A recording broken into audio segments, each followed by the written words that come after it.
Assalamualaikum warahmatullahi wabarakatuh. Perkenalkan, nama saya Muhammad Rizal Satriawan dengan NIM 312310656. Saya dari kelas TI 27 TI 23 C7. Di sini saya akan mempresentasikan hasil proyek dalam mata kuliah Big Data, yaitu tentang crawling data Twitter dengan studi kasus analisis sentimen publik terhadap produk atau layanan. Twitter atau X adalah sumber data yang luar biasa karena menyediakan opini publik secara real time. Tujuan presentasi ini adalah menunjukkan bagaimana kita dapat menarik data dari platform ini, memprosesnya, dan akhirnya mendapat wawasan berharga mengenai pandangan masyarakat. Terus, apa itu crawling data Twitter? Kita sebelumnya masuk ke studi kasus, mari kita pahami dasarnya. Crawling data adalah proses otomatis untuk mengumpulkan data mentah. Dalam hal ini adalah tweet dan interaksi pengguna langsung dari server Twitter.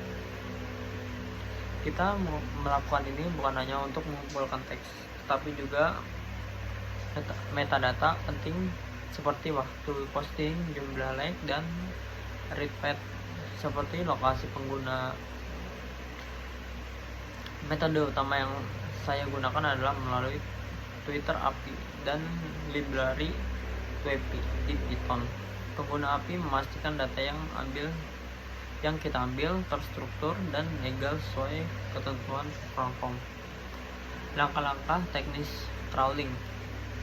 Proses crawling melibatkan 4 langkah teknis utama. Yang pertama ada autentikasi. Kita harus mendapatkan APK dari tweet developer untuk mendapatkan izin akses data.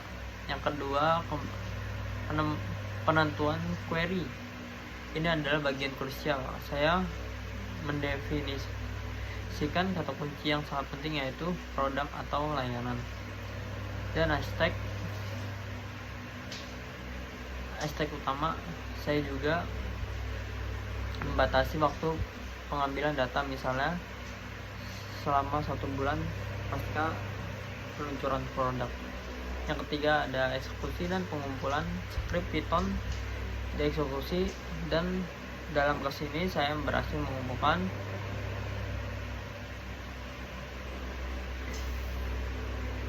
100 tweet terkait.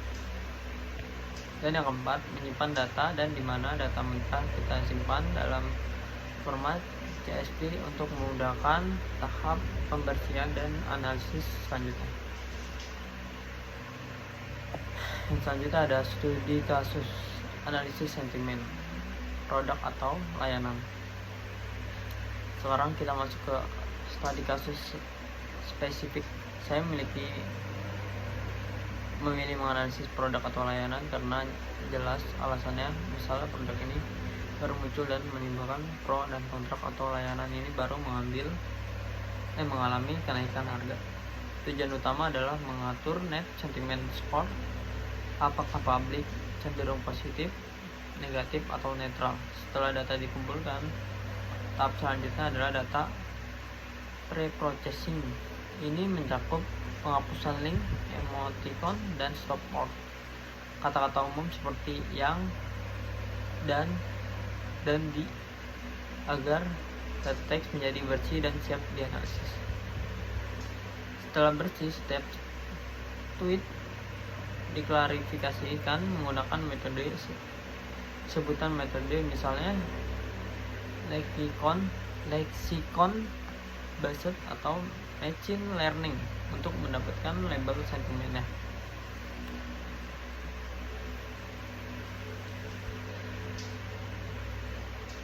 Selanjutnya hasil dan temuan analisis. Sentimen negatif mendominasi sebesar 45%. Sentimen ini umumnya terkait dengan kualitas layanan, purna jual, atau kenaikan harga. Sentimen positif berada di angka 35%. yang mayoritas memuji desain baru atau fitur inovatif. Sisanya 20% adalah netral atau hanya berupa informasi biasa. Dari temuan ini kita mendapatkan wawasan bahwa produk atau layanan harus segera fokus memperbaiki, karena ini adalah pendorong utama sentimen negatif publik di Twitter. Setelah kesimpulan, crawling data Twitter X bukan hanya sekedar mengumpulkan teks, melainkan membuat jendela terhadap suara konsumen secara real time melalui proses yang terstruktur dari orientasi API, crawling, processing hingga analisis sentimen. Kita bisa menghasilkan keputusan bisnis atau kebijakan yang didukung oleh data yang valid. Ini membuktikan bahwa pemanfaatan big data sangat krusial dan memahami dinamika opini publik saat ini. Mungkin sekian presentasi dari saya, kurang lebihnya mohon dimaafkan. Wabillahi taufiq walhidayah. Wassalamualaikum warahmatullahi wabarakatuh.